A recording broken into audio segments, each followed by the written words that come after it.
សូមថ្វាយបង្គំព្រះពុទ្ធព្រះធម៌ព្រះសង្ឃនិងជម្រាបសួរបងប្អូនជ្រុំជាតិជ្រុំភាសាទូទាំងសកលលោកជាទីគោរពនាងខ្ញុំសូមចែករំលែកខ្លឹមសារអាវុធទឹកបន្តគឺច្បាប់អន្តរជាតិ23 ឆ្នាំ1991ដែលមិនអាចវិសោធនកម្មបានទេគឺមិនចេះអស់សុពលភាពទេមានតែច្បាប់នេះមួយគត់ដែលធ្វើឲ្យខ្មែរឯករាជ្យដោយពេញលេញណាបងប្អូនប៉ុន្តែត្រូវការអនុវត្តឲ្យបានពេញលេញបើមិនដូច្នោះទេបើមិនបានច្បាប់នេះមិនបានអនុវត្តទេខ្មែរមិនបានឯករាជ្យឡើយចា៎ដូច្នេះក្នុងនាមយើងជាពលរដ្ឋខ្មែរត្រូវចូលរួមស្វែងយល់ខ្លឹមសារកិច្ចព្រមព្រៀងទីក្រុងប៉ារី23 ឆ្នាំ1991ជាកំណើតខ្មែរទី2ណាបងប្អូនដូច្នេះហើយយើងត្រូវតែស្វែងយល់គឺជាច្បាប់គ្រឹះបង្កើតរដ្ឋធម្មនុញ្ញនេះដូច្នេះរដ្ឋធម្មនុញ្ញរាល់វិសោធនកម្មរដ្ឋធម្មនុញ្ញកុំឲ្យប្រាក់ចាកពីកិច្ចព្រមព្រៀងទីក្រុងប៉ារីឲ្យសោះដូច្នេះថ្ងៃនេះនាងខ្ញុំសូមអានមាត្រាទី3ដែលត្រូវបញ្ចូលទៅក្នុងរដ្ឋធម្មនុញ្ញដែរចា៎មាត្រាទី3នៅទំព័រ272ដើមទំព័រ273នៅក្នុងកិច្ចព្រមព្រៀងទាក់ទិនទៅនឹងអធិបតេយ្យភាពឯករាជ្យបូរណភាពនិងភាពមិនអាចរំលោភបាននៃដែនដីអព្យាក្រឹតភាពនិងឯកភាពជាតិកម្ពុជាដែលមាន8មាត្រាណាបងប្អូនគឺកិច្ចព្រមព្រៀងនេះទទួលស្គាល់ដោយពិភពលោកធានាដល់ពិភពលោកថាគេឈប់មកឈ្លានពានមករំលោភខ្មែរទៀតហើយរដ្ឋទាំងអស់ណាភាគីហត្ថលេខីទាំងអស់ចា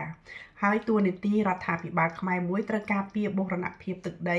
ហើយទាមទារទឹកដីដែលបាត់បង់យកមកវិញបានសូមបងប្អូនអានទាំងអស់គ្នាមាត្រាទី1ទំព័រ271គឺតួនាទីរបស់រដ្ឋាភិបាលថ្មីមួយនាងខ្ញុំបានអានចែករំលែកហើយ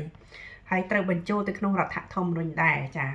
ឥឡូវនេះនាងខ្ញុំសូមអានមាត្រាទី3ចាមាត្រាទី3ទំព័រ272ដើមទំព័រ273ហើយឧបសម្ព័ន្ធទី5មកបងប្អូនស្វែងយល់ទាំងអស់គ្នាគឺនៅទំព័រ207ដែលមាន6ចំណុចត្រូវបញ្ចូលទៅក្នុងរដ្ឋធម្មនុញ្ញដែរចាដូច្នេះមាត្រាទី3នេះចំណុចខ្លះត្រូវបញ្ចូលរដ្ឋធម្មនុញ្ញចំណុចខ្លះគឺអត់បញ្ចូលទៅក្នុងរដ្ឋធម្មនុញ្ញទេដូច្នេះមាត្រាទី3ទំព័រ272នៃកិច្ចព្រមព្រៀងស្តីពីដំណោះស្រាយនយោបាយរួមមួយនៃចំនួនកម្ពុជាចាដូច្នេះយើងត្រូវតែស្គាល់ណាបងប្អូនដើម្បីការពាររដ្ឋធម្មនុញ្ញកុំឲ្យគេវិសោធនកម្មប្រាក់ចាកពីកិច្ចព្រមព្រៀងទីក្រុងប៉ារីសឲ្យសោះកិច្ចព្រមព្រៀងទីក្រុងប៉ារីសប្រៀបដូចជាច្បាប់មេចារីឯ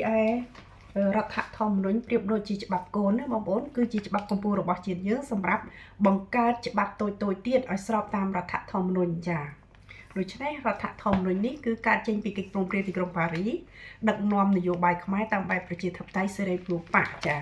ដូច្នេះពលរដ្ឋខ្មែរត្រូវតែយល់ត្រូវតែស្គាល់សិទ្ធិរបស់យើងដែលបានចែងនៅក្នុងជំពូកទី3សិទ្ធិនិងករណីកិច្ចរបស់ប្រជាពលរដ្ឋខ្មែរណាបងប្អូនដូច្នេះហើយយើងចូលរួមការពារជាតិយើងដោយយកច្បាប់ជាតិនិងច្បាប់អន្តរជាតិជាគោលចាហើយប្រកាន់ខ្ជាប់សិលសមាធិបញ្ញាការមិនវិនិច្ឆ័យជាប់នឹងខ្លួនជានិច្ចចាដូច្នេះថ្ងៃនេះមាត្រាទី3សូមទោសមាត្រាទី3តើគេនិយាយអំពីអ្វីខ្លះបងប្អូនមាត្រាទី3ចំណុចទី1គឺត្រូវបញ្ចូលទៅក្នុងរដ្ឋធម្មនុញ្ញចំណុចទី1នេះមនុស្សទាំងអស់នៅមនុស្សទាំងអស់នៅកម្ពុជាត្រូវមានសិទ្ធិនិងសេរីភាពដែលបានចែងនៅក្នុងសេចក្តីថ្លែងការណ៍ជាសកលស្តីពីសិទ្ធិមនុស្សនិងច្បាប់អន្តរជាតិទាក់ទិនទៅនឹងសិទ្ធិមនុស្សដទៃទៀតដូច្នេះចំណុចទី1នេះរដ្ឋាភិបាលយើងបានចុះសច្ចាប័នណាបងប្អូនហ្នឹងហើយនៅក្នុងកតិកាសញ្ញាអនុសញ្ញាអន្តរជាតិផ្សេងចាគឺគាត់មានតួនាទីនៅពេលដែលគាត់ចុះសច្ចាប័នគឺគាត់មានតួនាទីទី1គឺអប់រំផ្សព្វផ្សាយច្បាប់ទី2គឺបំពេញបន្ថែមទី3គោរពទី4ការពារពលរដ្ឋខ្មែរណាបងប្អូនដូច្នេះមាន4ចំណុចដែលគាត់ត្រូវអនុវត្តគោរពច្បាប់ការពារច្បាប់ការពារពលរដ្ឋខ្មែរហើយបណ្ដុះបណ្ដាលផ្សព្វផ្សាយច្បាប់ណាបងប្អូនហើយបំពេញបន្ថែមពេលពលរដ្ឋខ្វះអីគឺរដ្ឋាភិបាលមានតួនាទីបំពេញបន្ថែមនៅពេលគាត់ចុះសច្ចាប័នចាដូច្នេះចំណុចទី2នៅទំព័រ273ក្នុងគោលដៅនេះចំណុចទី2ណាបងប្អូនកម្ពុជាសន្យាថាឃើញទេកម្ពុជាគឺជារដ្ឋាភិបាលថ្មីមួយដែលកើតចេញពីការបោះឆ្នោតដោយសេរីនិងត្រឹមត្រូវនៅក្នុងដំណាក់កាលអន្តរកាលណាបងប្អូនតើបច្ចុប្បន្ននេះខ្មែរមានរដ្ឋាភិបាលថ្មីមួយហើយឬនៅមិនមែនរដ្ឋាភិបាលចាស់ទេណាបងប្អូនដូច្នេះបងប្អូនត្រូវអានឧបសម្ព័ន្ធទី3ចានិយាយអំពីការរៀបចំការបោះឆ្នោតណាដូច្នេះគណៈបកទាំងអស់ត្រូវគណៈបកចាស់គេអ គេអត់ឲ្យចូលឈ្មោះបោះឆ្នោតទេត្រូវរំលាយចោលទាំងអស់គឺយកគណៈបកថ្មីណាបងប្អូនដូច្នេះគណៈបកថ្មីត្រូវចូលឈ្មោះឲ្យពលរដ្ឋបោះឆ្នោតឲ្យមិនយកគណៈបកចាស់ជាដាច់ខាតចាដូច្នេះតើកម្ពុជាមានគណៈបកថ្មីចូលឈ្មោះហើយជាប់ឆ្នោតដោយសេរីនឹងត្រឹមត្រូវហើយឬនៅក្នុងដំណាក់កាលអន្តរកាលណាបងប្អូនតើការអនុវត្តដំណាក់កាលអន្តរកាលទំព័រ181ដល់207មាន32មាត្រា9ភាគនិង5ឧបសម្ព័ន្ធតើទាំង5ឧបសម្ព័ន្ធហ្នឹងបានអនុវត្តហើយឬនៅបើមិនទាន់បានអនុវត្តទេខ្មែរមិនទាន់មានរដ្ឋាភិបាលថ្មីមួយណាបងប្អូនស្របតាមកិច្ចព្រមព្រៀងទីក្រុងប៉ារីស23ដុល្លារឆ្នាំ1991ហើយខ្មែរក៏មិនទាន់ឯករាជ្យដែរបើឧបសម្ព័ន្ធទាំង5ហ្នឹងដែលមិនទាន់អនុវត្តនោះណាបងប្អូនដូច្នេះសូមបងប្អូនស្វែងយល់ទាំងអស់គ្នាចាឆ្លុះបញ្ចាំងឧបសម្ព័ន្ធទាំង5ហ្នឹងទី1រហូតដល់ទី5ចាដូច្នេះចំណុចទី2ក្នុងគោលដៅនេះចំណុចកកម្ពុជាសន្យាថាកម្ពុជាដែលរដ្ឋាភិបាលថ្មីមួយដែលកើតចេញពីការបោះឆ្នោតដោយសេរីនិងត្រឹមត្រូវបញ្ជាក់ដោយអ៊ុនតាក់រៀបចំដោយអ៊ុនតាក់ចាធានាគោរពនិងប្រតិបត្តិតាមសិទ្ធិមនុស្សហើយនិងសេរីភាពជាមូលដ្ឋាននៅកម្ពុជាឃើញទេកម្ពុជាសន្យាថាតើកម្ពុជាមួយណាបងប្អូនតើខ្មែរមានកម្ពុជាថ្មីមួយហើយឬនៅបើនៅទេតើពលរដ្ឋមានតួនាទីអ្វីខ្លះពលរដ្ឋជាម្ចាស់ប្រទេសបងប្អូនតើពលរដ្ឋជាម្ចាស់ប្រទេសមានកាតព្វកិច្ចតួនាទីអ្វីដើម្បីបង្កើតរដ្ឋាភិបាលថ្មីមួយណាបងប្អូនដូច្នេះចំណុចនេះបងប្អូនពិចារណាសុចិត្តបុលិតើគួរធ្វើយ៉ាងណាដើម្បីឲ្យខ្មែរឲ្យយើងមានមេដឹកនាំមួយថ្មីកើតចេញពីការបោះឆ្នោតដោយសេរីត្រឹមត្រូវណាបងប្អូនដូច្នេះកម្ពុជាសន្យាថាធានាគោរពនិងប្រតិបត្តិតាមសិទ្ធិមនុស្សហើយនឹងសេរីភាពជាមូលដ្ឋាននៅកម្ពុជាត្រូវបញ្ចូលក្នុងរដ្ឋធម្មនុញ្ញដែរណាបងប្អូនកម្ពុជាសន្យាថាគ្រប់គ្រងសិទ្ធិពលរដ្ឋកម្ពុជាទាំងអស់ឃើញទេដើម្បីធ្វើសកម្មភាពដែលជំរុញនិងការពារសិទ្ធិមនុស្សនិងសេរីភាពជាមូលដ្ឋានតើរដ្ឋាភិបាលថ្មីមួយនេះគាត់បានគ្រប់គ្រងសិទ្ធិពលរដ្ឋកម្ពុជាទាំងអស់ដែរឬទេចាតើគាត់ការពារសិទ្ធិមនុស្សដែរឬទេតើកម្ពុជាមានការរំលោភសិទ្ធិមនុស្សដ៏ធ្ងន់ធ្ងរដែរឬទេបច្ចុប្បន្ននេះចាបន្តទៀតកម្ពុជាសន្យាថាចាត់វិធានការដ៏មានប្រសិទ្ធភាពដើម្បីធានាកុំឲ្យនយោបាយនិងអំពើប្រព្រឹត្តនៅក្នុងអតីតកាលវិលត្រឡប់មកវិញជាដាច់ខាតឃើញទេបងប្អូនអ្វីខ្លះអំពើអតីតកាលប្រព្រឹត្តនៅអតីតកាលអ្វីខ្លះបងប្អូនអំពើព្រឹត្តិការណ៍គឺសង្គ្រាមចាសង្គ្រា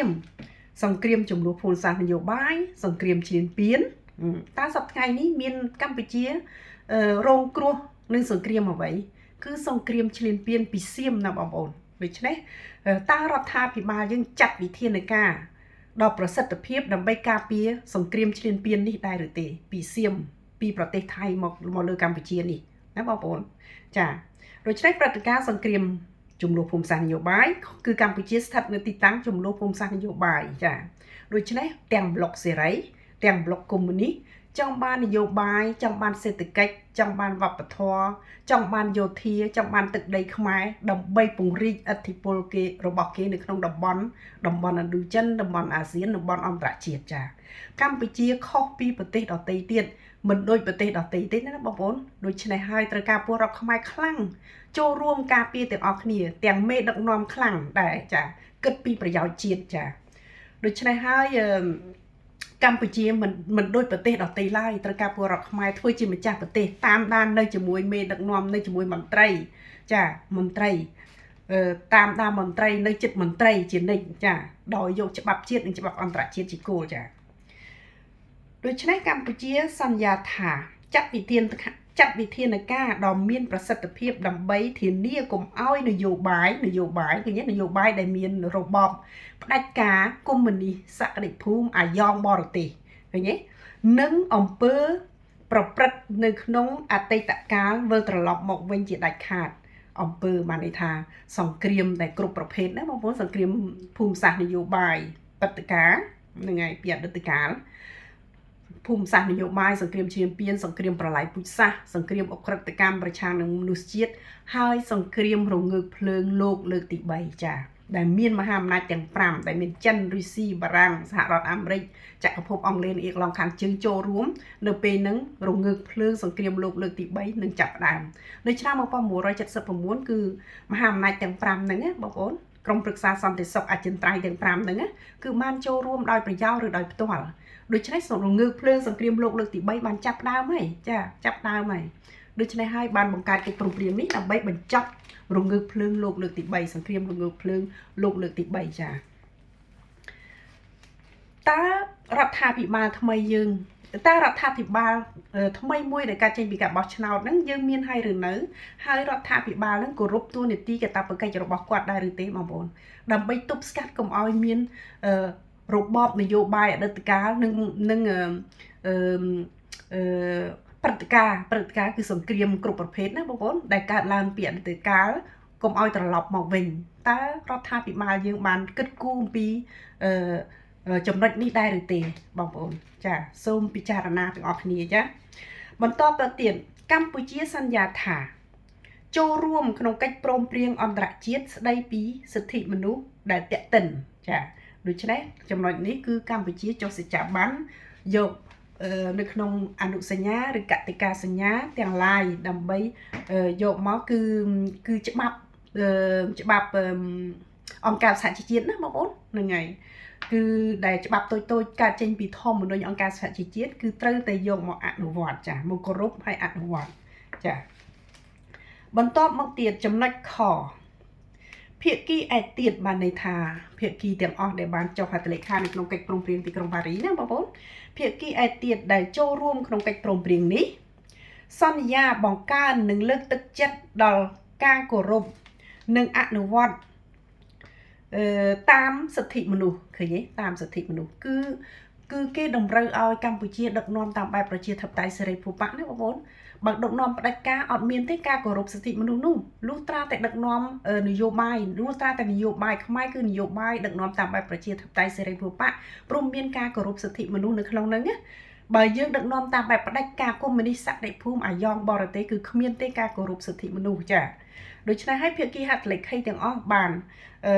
ចុះហត្ថលេខាហើយប្រកាសយ៉ាងអូឡារិកថាកម្ពុជាត្រូវដឹកនាំនយោបាយតាមបែបប្រជាធិបតេយ្យសេរីភូប៉ាចាគឺពលរដ្ឋជាម្ចាស់ប្រទេសជាម្ចាស់អំណាចមិនមែនមេដឹកនាំជាម្ចាស់ប្រទេសទេគឺយើងជាម្ចាស់ប្រទេសណាបងប្អូនជាអ្នកជ្រើសរើសមេដឹកនាំល្អដើម្បីគិតគូរអំពីប្រយោជន៍ជាតិចាការពារជាតិយើងចាដូច្នេះសន្យាភាគីឯទៀតដែលចូលរួមក្នុងកិច្ចព្រមព្រៀងនេះសន្យាបង្កើននិងលើកទឹកចិត្តដល់ការគោរពនិងអនុវត្តតាមសិទ្ធិមនុស្សនិងសេរីភាពជាមូលដ្ឋាននៅកម្ពុជាដោយដែលបានចែងក្នុងកិច្ចព្រមព្រៀងអន្តរជាតិដើម្បីជាពិសេសទប់ស្កាត់កុំឲ្យមានការរំលោភសិទ្ធិមនុស្សឡើងវិញឃើញទេបងប្អូនព្រោះអតីតកាលមានការរំលោភសិទ្ធិមនុស្សយ៉ាងធ្ងន់ធ្ងរនៅកម្ពុជាដូច្នេះគេសន្យានៅក្នុងនេះគឺហាមផ្ដាច់គឺកម្ពុជាត្រូវតែដឹកនាំតាមបែបប្រជាធិបតេយ្យចាត់វិធានការមួយដូច្នេះគេនឹងតាំងពីឆ្នាំ1991នេះគឺយើងមានស្ថាប័នអង្គការសហជីវជាតិទទួលសិទ្ធិមនុស្សកម្ពុជាណាបងប្អូនគេបានមកដាក់នៅកម្ពុជាដើម្បីតាមដានសិទ្ធិមនុស្សនៅកម្ពុជាចា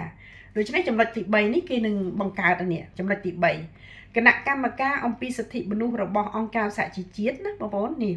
ត្រូវបន្តតាមដានដោយដិតដល់ស្ថានភាពសិទ្ធិមនុស្សនៅកម្ពុជារួមទាំងក្នុងករណីចាំបាច់ចាត់តាំងអ្នករាយការណ៍ពិសេសម្នាក់លោកវិធីមន្តតាបងណាលោកបងប្អូនគឺជនជាតិថៃណាពីមុនណាឥឡូវនេះឮថាដូរបងប្អូនដូរមិនដឹងអ្នកណាគេនេះខ្ញុំនឹងស្រាវជ្រាវមើលថាអ្នកណាគេនេះដែលបន្តយកតួនាទីកាតព្វកិច្ចពីលោកវិធីមន្តតាបងនឹងចាដែលត្រូវរាយការណ៍អំពីលទ្ធផលនៃការរកឃើញរបស់ខ្លួនជារៀងរាល់ឆ្នាំមួយឆ្នាំម្ដងណាចាជូនទៅគណៈកម្មការនិងទៅមហាសន្និបាតអង្គការសហជីវជាតិចំណុចទី3នេះគឺអត់បានចូលទៅក្នុងរដ្ឋធម្មនុញ្ញទេប៉ុន្តែនៅក្នុងកិច្ចព្រមព្រៀងទីក្រុងប៉ារីសគឺភាគីហត្ថលេខីទាំងអស់ត្រូវ miền cái hào công song si cứ yul prom cha miền cái ban yul prom cái này cứ ao bằng cát cái nạc cam muối nơi Campuchia đầm bay tam đan pin đợt mưa ta Campuchia cổ rộp sự thị mình đủ đại được tì cha này ngày đối với này chấm nói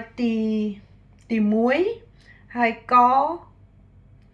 kho cha cứ trâu bình châu tới nông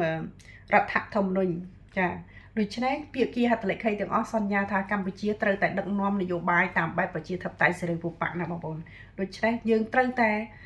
đam cưប្រជាthập tại tiếng ớt kia cưប្រជាthập tại ni hai nào mà bốn ni haiคือcách prong prieng ស្ដីពីដំណោះស្រាយនយោបាយរួមមួយនៃជំនួសកម្ពុជាចាហើយនឹងរដ្ឋធម្មនុញ្ញច្បាប់កម្ពុជារបស់ជាតិយើងឆ្នាំ1993ចាហើយនឹងច្បាប់សិទ្ធិមនុស្សគ្រឹះប្រជាធិបតេយ្យបងប្អូនត្រូវតែចេះទាំងអស់គ្នាយើងចង់រស់នៅក្នុងប្រទេសមួយដែលដឹកនាំនយោបាយតាមបែបប្រជាធិបតេយ្យសេរីពហុបកគឺយើងត្រូវតែដាំគ្រឹះប្រជាធិបតេយ្យសេរីពហុបកយើងត្រូវតែចេះយើងត្រូវតែចែករំលែកគ្រឹះប្រជាធិបតេយ្យសេរីពហុបកដូច្នេះចំណុចទី3នេះមាត្រាទី3នេះគឺត្រូវបញ្ចូលទៅក្នុងរដ្ឋធម្មនុញ្ញដែរណាបងប្អូនដូច្នេះសំខាន់ណាស់ចាហ្នឹងហើយដែលត្រូវចូលទៅក្នុងរដ្ឋធម្មនុញ្ញគឺរាល់វិសោធនកម្មរដ្ឋធម្មនុញ្ញមិនអោយប្រាក់ចាកពីឧបសម្ព័ន្ធទី5និងមាត្រាទី1ទំព័រ271ឧបសម្ព័ន្ធទី5គឺនៅទំព័រ207ដែលមាន6ចំណុចណាបងប្អូនគឺបណ្ដាលគោលការណ៍សម្រាប់រដ្ឋធម្មនុញ្ញថ្មីមួយរបស់កម្ពុជាមិនត្រូវឲ្យប្រាក់ចាករដ្ឋធម្មនុញ្ញវិសោធនកម្មមិនត្រូវឲ្យប្រាក់ចាកពីឧបសម្ព័ន្ធទី5ជាដាច់ខាតចាដែលមាន6ចំណុចបន្ទាប់មកមាត្រាទី1ទំព័រ271បងប្អូនត្រូវចេះទាំងអស់គ្នាយើងត្រូវការពីរដ្ឋធម្មនុញ្ញកុំឲ្យគេវិសោធនកម្មប្រាក់ចាកពីកិច្ចព្រមព្រៀងទីក្រុងប៉ារីសោះមាត្រាទី1ទំព័រ271ហើយមាត្រាទី3ទំព័រ272ដើមទំព័រ273ចាដូច្នេះបងប្អូនត្រូវតែស្វែងយល់ទាំងអស់គ្នាចាដូច្នេះថ្ងៃនេះនាងខ្ញុំសូមចប់ត្រឹមនេះចែករំលែកត្រឹមនេះលើក្រោយនឹងចែករំលែកបន្តទៀតអំពីខ្លឹមសារកិច្ចព្រមព្រៀងទីក្រុងប៉ារី23តុលាឆ្នាំ1991សូមបងប្អូនស្វែងយល់ទាំងអស់គ្នាគឺមានតែច្បាប់នេះមួយគត់ដែលអាចថែរក្សាការពារជាតិយើងបានចាជាតិតើមានអ្វីមានបូរណភាពគឺព្រំដែនទឹកគោកអាកាសរបស់ខ្មែរគឺត្រូវតែឯករាជ្យជាតិមានអ្វីទៀតគឺមាននយោបាយគឺការដឹកនាំនយោបាយក្នុងនិងក្រៅប្រទេសរបស់ខ្មែរគឺត្រូវតែឯករាជ្យមិននៅក្រោមអាយ៉ងបរទេសណាជាដាច់ខាតចាជាតិមានអ្វីទៀតគឺមានពលរដ្ឋខ្មែរចាពលរដ្ឋដូច្នេះពលរដ្ឋត្រូវមិនត្រូវមានការគំរាមកំហែងរំលោភគៀបសង្កត់កាប់សម្លាប់ធ្វើឲ្យពលរដ្ឋយំទៀតជាដាច់ខាតចាពលរដ្ឋគឺពលរដ្ឋជាពលរដ្ឋប្រជាធិបតេយ្យគឺត្រូវតែមានសិទ្ធិសេរីភាពបញ្ចេញយោបល់បញ្ចេញមតិការពារទឹកដីរបស់យើងចាដូច្នេះសំខាន់ក្នុងប្រទេសមួយបើអត់មានពលរដ្ឋក៏អត់មានមេដឹកនាំដែរណាបងប្អូនសំខាន់ណាស់ចាដូច្នេះសូមស្វែងយល់ទាំងអស់គ្នាចាជួបគ្នាលើក្រោយទៀតសូមជូនពរបងប្អូនមានសុខភាពល្អសំណាងល្អទាំងអស់គ្នាចាសូមជម្រាបលា